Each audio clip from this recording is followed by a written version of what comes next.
Esse vídeo traz para você 4 questões do Enem, todas relacionadas ao mesmo tema, função polinomial do primeiro grau. E o objetivo é mostrar como você pode atacar esse tipo de questão, como você pode resolver esse tipo de questão de uma maneira super simples. Então vamos começar com a questão 164, que caiu na prova amarela do ano de 2022.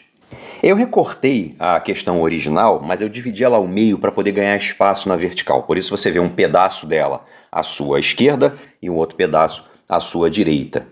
Lendo essa primeira parte, que é a que está à sua esquerda, você vai entender que esses valores que aparecem no gráfico representam a esperança de vida do cidadão brasileiro ao nascer.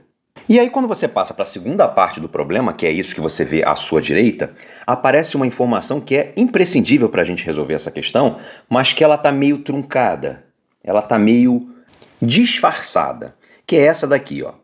A esperança de vida ao nascer, em 2012, foi exatamente a média das registradas no ano anterior e no ano posterior. Esse tipo de informação serve para dizer para a gente que os valores relacionados a esses anos, 2011, 2012 e 2013, formam uma reta. Portanto, deixa eu anotar isso aqui. Essas informações produzem para a gente uma reta. Isso quer dizer que todas essas informações anteriores aqui não servem para nada. Efetivamente, só o que me interessa é o que está aqui, aqui e aqui. Bom, agora que eu sei que essas informações que sobraram aí estão associadas a uma reta, eu vou dar a essas informações o tratamento de uma reta. Então, perceba que do primeiro para o segundo ponto, o tempo transcorrido foi de um ano, de 2011 para 2012.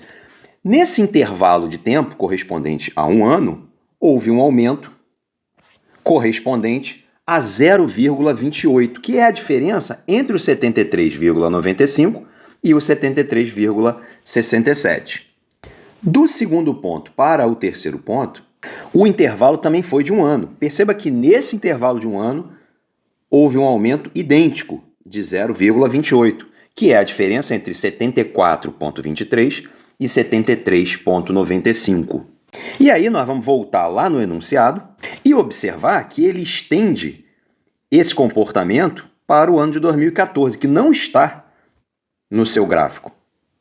Quando ele diz aqui, ó, suponha que esse fato também ocorreu com a esperança de vida ao nascer em 2013 em relação às esperanças de vida de 2012 e 2014. Então, de novo, ele está pegando um ano central, que é 2013, e dizendo que o seu valor é exatamente a média de 2012 com 2014.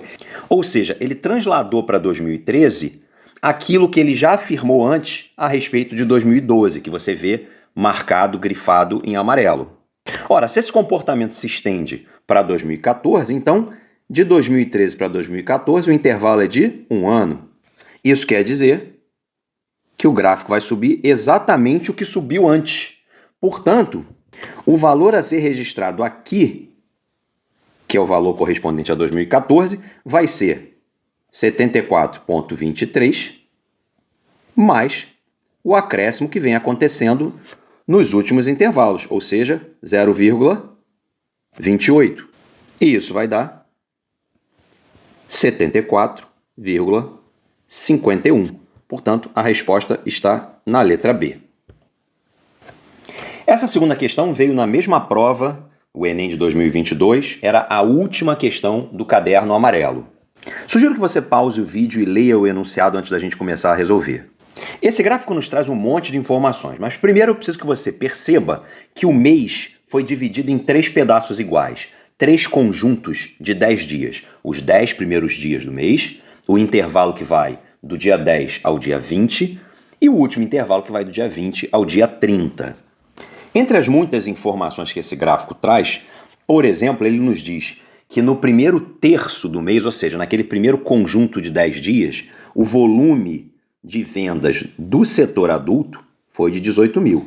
Agora, nos 10 dias seguintes, o volume de vendas do setor adulto foi de 15 mil. O gráfico também traz informações a respeito do setor infantil. Então, nos primeiros 10 dias do mês, o volume de vendas foi de 8 mil E entre o dia 10 e o dia 20, o volume de vendas foi de 7 mil. E agora eu quero que você perceba que da mesma forma que aconteceu na questão anterior, vai aparecer nessa questão alguma coisa dizendo para a gente que o comportamento é o comportamento de uma reta. Aliás, é bastante comum que isso aconteça em questões. Você vai achar essa informação aqui, ó. Suponha que a variação no volume de vendas para o período registrado tenha se dado de forma linear. Essa é a informação que garante que isso tudo vai se comportar nesse intervalo que vai de 0 a 30 dias, que esse comportamento vai ser o comportamento típico de uma reta.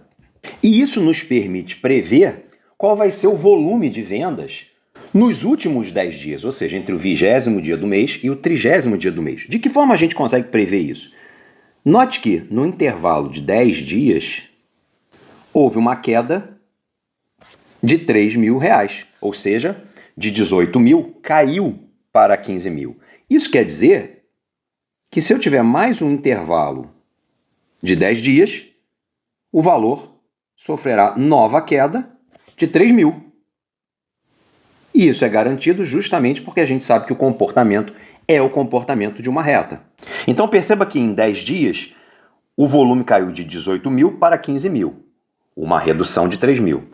No próximo intervalo, que vai do dia 20 ao dia 30, haverá também uma redução de 3 mil. Portanto, o resultado no último terço do mês corresponderá a R$12.000.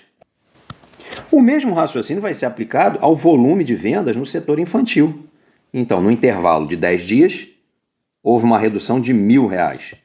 No próximo intervalo de 10 dias, haverá nova redução de R$1.000, o que corresponde ao comportamento típico de uma reta. Portanto, o volume de vendas aqui no 30º dia vai ser 6 mil. Para terminar a questão, é preciso que você perceba que a meta fixada lá no início, que era de R$77.000, não foi atingida. A gente já sabe de antemão que ela não foi atingida porque ele faz essa pergunta aqui, ó. Quanto faltará no volume de vendas para que a meta fixada seja alcançada? Então a gente sabe que não vai chegar nos 77 mil, mas a gente precisa encontrar quanto falta para 77 mil. Para isso, basta a gente verificar quanto foi apurado ao todo. Então, eu preciso fazer a soma de 18 mil com 15 mil com 12 mil para encontrar o resultado total só do setor masculino. E esse resultado será R$45.000. E, em seguida, fazer o fechamento do volume de vendas no setor infantil. E isso vai dar R$21.000. Agora a gente precisa juntar esses dois resultados. E isso vai dar R$66.000. Portanto, o que ficou faltando para que a meta fosse atingida foi R$11.000. Resposta letra C. A questão que você vê agora é a de número 167 do caderno amarelo da prova do Enem que foi aplicada no ano de 2023. Mais uma vez eu sugiro que você pause o vídeo e leia as informações antes da gente começar a resolver a questão. Depois de ler o enunciado, você já percebeu que o resumo da história é: a torneira é colocada em funcionamento, depois ela para de funcionar, depois ela volta a funcionar mais uma vez. É muito importante que você perceba que o que vai ser representado no eixo Y é o volume de água acumulado. Então agora a gente vai começar a analisar os gráficos para entender qual deles é o certo e por que os outros estão errados. Então, primeiro eu quero que você note que, quando essa história começa, ainda não havia caído uma gota de água sequer. Então, esse gráfico necessariamente precisa começar no ponto 00, ou seja, no momento zero não houve qualquer volume de água. Então o gráfico tem que começar no 00. O que já me faz descartar o gráfico que aparece na letra C. A gente sabe então que a torneira vai funcionar durante 3 segundos. Portanto, ao longo desse intervalo, o volume de água vai aumentando, o volume de água acumulado vai aumentando. Por isso, a gente vai ter um gráfico que sobe. E aí, nesse ponto, é legítimo você me perguntar, mas como é que você sabe que esse gráfico sobe na forma de uma reta. Como eu te falei nas duas questões anteriores, haverá uma informação garantindo que o comportamento é o comportamento de uma reta. E essa informação está aqui, ó. A vazão de água nessa torneira é constante. Essa é a informação que me faz ter certeza que esse gráfico sobe de acordo com uma reta. É verdade que isso não me ajuda muito, porque todos os 4 gráficos que sobraram apresentam exatamente isso. O gráfico está subindo na forma de uma reta, pelo menos nos 3 primeiros segundos. Quando esses 3 segundos acabam, a torneira para de funcionar, interrompendo o fornecimento de água. Não se esqueça de que o que está sendo registrado é o volume de água acumulado.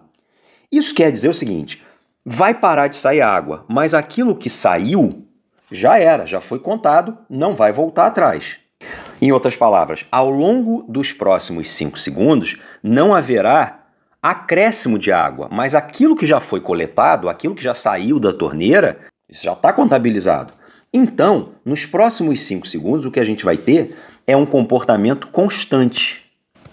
Isso quer dizer que não há aumento e nem redução do volume de água acumulado, o que nos permite eliminar a letra D.